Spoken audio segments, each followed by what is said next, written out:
I'm sorry about your friend.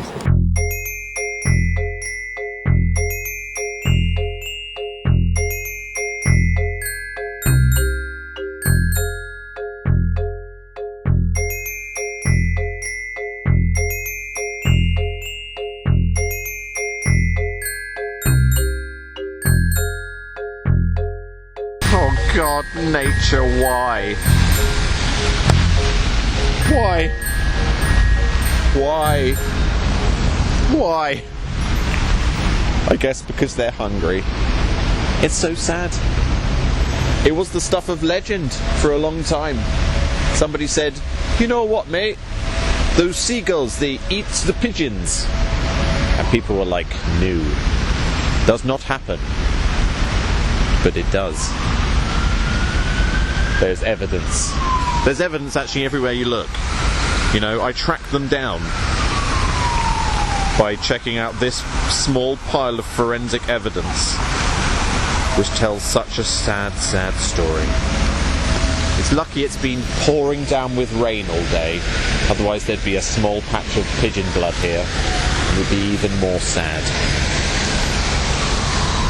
But I'm not really here to investigate, you know, the forensic evidence of pigeon murder by seagull. I'm here to look at the new statue that they put up here at Marble Arch.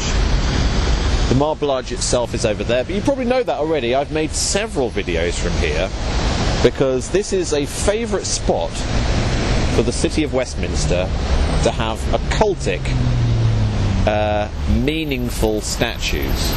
But they must always be very shielded, and the general public will never really know what the hell's going on here because they don't really have investigative brains. They prefer that all the information they ever have in their brain is suggested to them and ladled to them in a bowl so they can lap it up. You may recognise the green, where is it? The green horse's head, which has been here for about 12 years or something. It's a fairly long-running thing. But here they have touring statues, and whenever they put up a new statue, I'm always interested in it, especially because you know, seek and you shall find. I saw this statue as they were putting it up, you know, when they were just offloading it off trucks and stuff, and I was like, hello, what on earth is that? And of course when they put it up, you realise that it's a bit weird. There are like two giants who are sharing a head. But it was only when I found out what this thing was called that I became really interested in it, because it's called Brothers. And there's a subtitle. The work is the joining together of two people, separate but connected individuals, two people, one mind.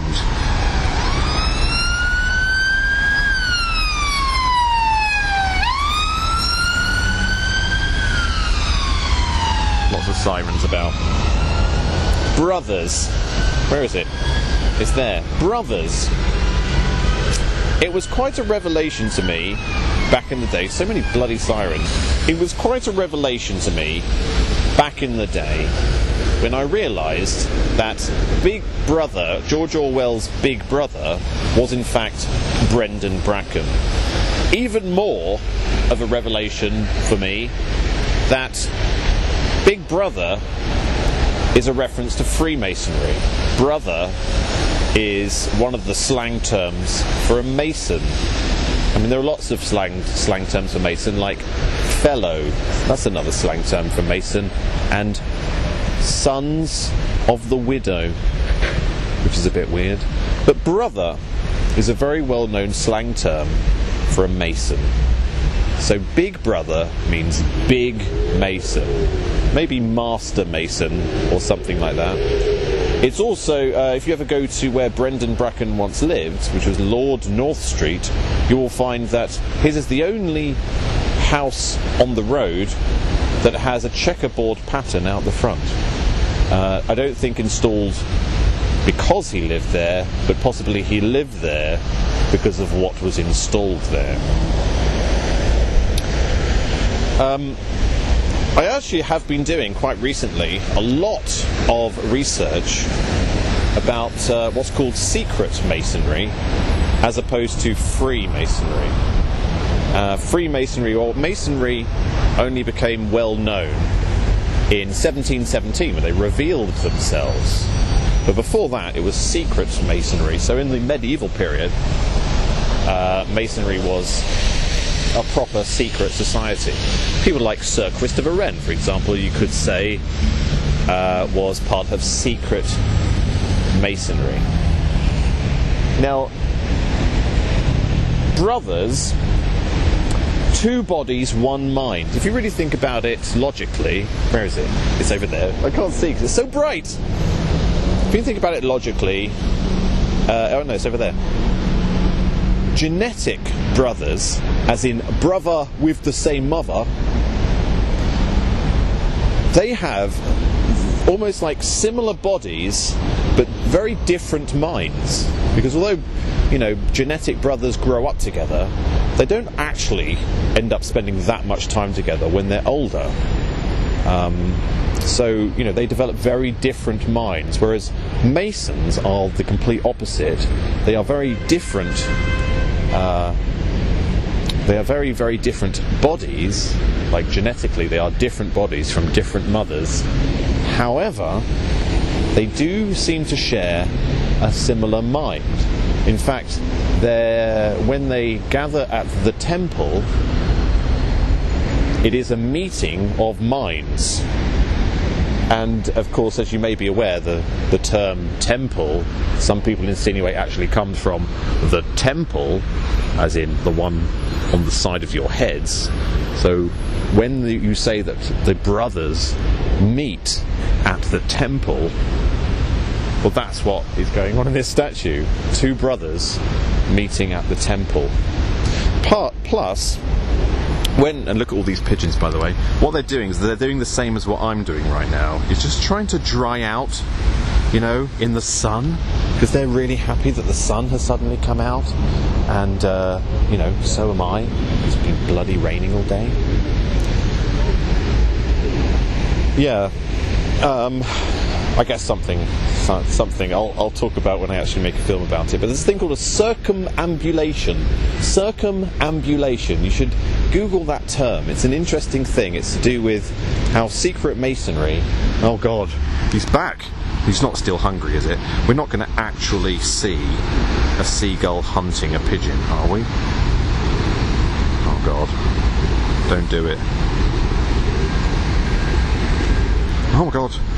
Oh my shitting God. Oh my God, he's actually chasing it. Oh God, he's got a feather in his mouth. Oh God. Oh God, it's terrifying. Oh God, suddenly this video has taken some kind of really unorthodox and horrible turning. Oh God, he's almost got one. Surely he can't be still hungry. Yeah, look, the boy is chasing the seagull. Good on you, good on you. It's a good thing to do. He thought it was really horrible. Let's carry on chasing the seagull. Get away from here, seagull. We're going to kill you. I'm going to eat you. I want that pigeon that's inside your body. Huh? Give it back. That's right. Give it back. Oh God. Anyway, probably best I leave now. I was explaining something, told you to Google a term. That'll be enough until I make a video about it properly. But I'm going to disappear from here. I'm just going to like murder this seagull and eat its intestines. But essentially, I'm going to show you another weird occultic statue that has sprung up recently, but down, as it normally is, at the bottom of the River Tyburn.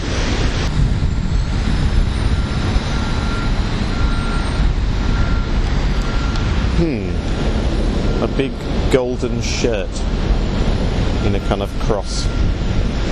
Like a crucifix. In actual fact, let's look at the... Let's look at the plaque while we're here. I'm sorry about your friend.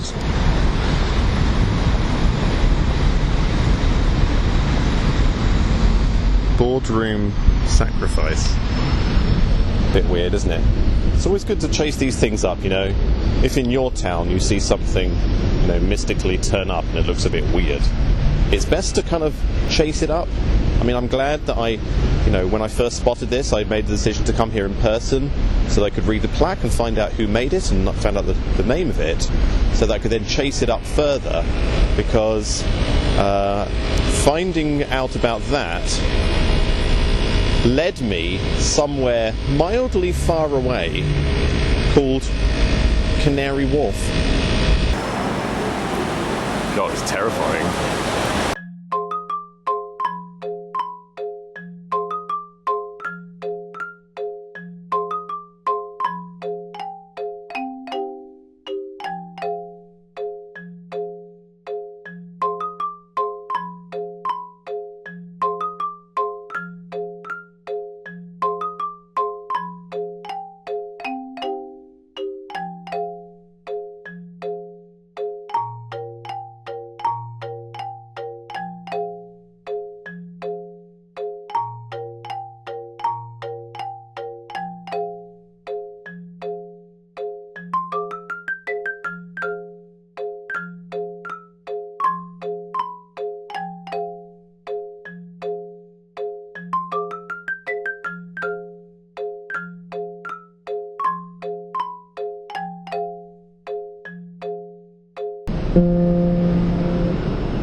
Just to show that I sort of can play the piano, but I'm pretty rubbish. I kind of feel a bit weird. I feel very weird, in fact. I'm in a strange, enclosed, exotic environment with sort of massive high-rise buildings above it, called the Roof Garden, Crossrail Roof Garden. And I'm here not to practice my piano skills on a weird little funky piano. I'm here to check out a piece of strange art that is here amongst the foliage. If you look carefully, you can see that there's something strange, something white, and possibly faux religious in amongst the trees. I've never been here before. I've been to Canary Wharf before, but I've never been here to the Crossrail Roof Garden. In fact, I didn't know it existed at all until I saw that little golden shirt in Victoria. Well, there's actually no roof on this bit at all. There's no roof on it. Restore the roof. And then can you see what it's written on the top of that building? HSBC. It feels a little bit like Jurassic Park. I feel literally like I'm in Jurassic Park. In its like a little enclosed, perfected jungle-like experience with like weird, like CCTV cameras everywhere you look. I imagine, I mean, there's sort of weird, I don't know if they're speakers or what. I mean, there's these like, I think that black thing's maybe a speaker, but that thing, I have no idea what that is. It's not a speaker. It looks like it might emit, you know, sound vibrations to like, I don't know, in case there's a riot in here or something.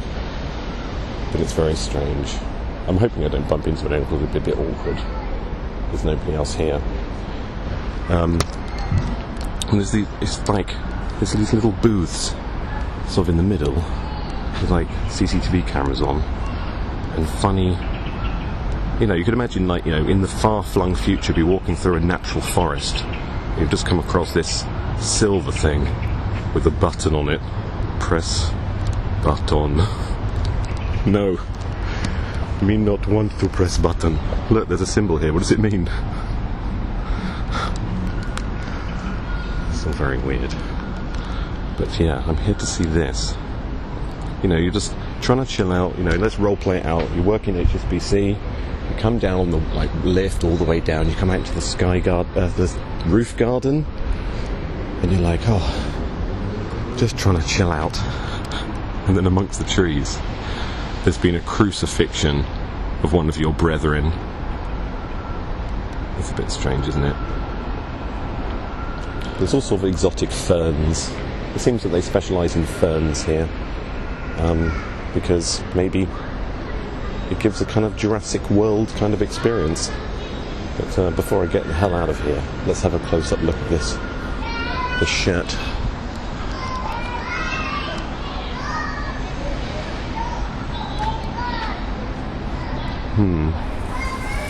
Reminds me of death.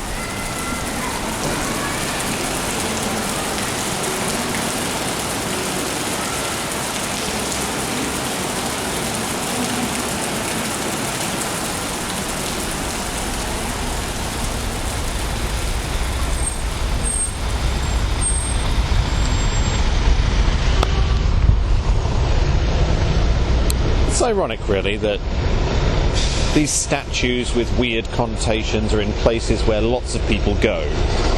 Yeah, it almost seems like purposefully they are designed so that nobody really understands what they mean. Obviously, the way these things work, I mean, the artist who made that and the artist who made the shirts, the sacrificial shirts, doesn't mean that they're part of some kind of weird conspiracy and they're involved in the project to create symbols to confuse the population. It's just that the art market is completely flush with all sorts of objects, and they're just chosen for their symbolic merit, not necessarily created for that symbolic merit. The shirt was actually created as a form of protest, almost like an anti-capitalist protest against banks, it turns out. But that doesn't necessarily mean that the people who chose it to be seen by the people who work in banks necessarily care what the artist initially thought. As a kind of iconic symbol, it works to just sort of stick in everybody's faces, to kind of subdue people and affect their subconscious mind. Just to let you know, though, that this Brothers statue is by an artist who has fairly recently got a fairly lucrative contract, just to show that it's not what you know but who you know. He made a statue or a sculpture in Jerusalem, which is called Centre of the Planet or something like that, which apparently, according to the artist at least, forms a vital link between the UK and Israel. So, a vital link between the UK and Israel, a statue there which is vaguely Freemasonic. I mean, I'm not going to be able to say this is why this is going on. I'm just saying it's good to be able to read the signs so that it flows away from you like water off the duck's back.